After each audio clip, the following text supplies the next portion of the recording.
అన్నదాత సుఖీభవ పథకం కింద రైతులకు 20,000 రూపాయలు అందజేస్తానని మంత్రి నిమ్మల రామనాయుడు అన్నారు. యలమంచిలి మండలంలోని గ్రామాల్లో 2,31,00,000తో చేపట్టనున్న మంచినీటి పథకాలకు శంకుస్థాపనలు చేశారు. వచ్చే విద్యా సంవత్సరానికి ముందు నుంచే తల్లికి వందనం పథకం అమలు చేస్తామన్నారు.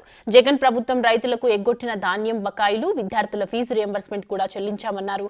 పనిచేసే ప్రభుత్వానికి గత పనికిమాలిన ప్రభుత్వానికి ఇదే ఒక ఉదాహరణ అని మంత్రి ఎద్దేవా చేశారు. మరి వెస్ట్ గ్రామానికి సంబంధించి 1,10,00,000 రూపాయలు, కాజా ఈస్ట్ గ్రామానికి సంబంధించి 66 లక్షల రూపాయలు, ఓటాడ గ్రామానికి సంబంధించి 55 లక్షల రూపాయలు. ఇవన్నీ లక్షలు అంటే దగ్గర 2,31,00,000 రూపాయలు ఈ 3 గ్రామాలకి ఈరోజు మేము శంకుస్థాపన చేసాం జలజీవన్ మిషన్ నిధుల కింద.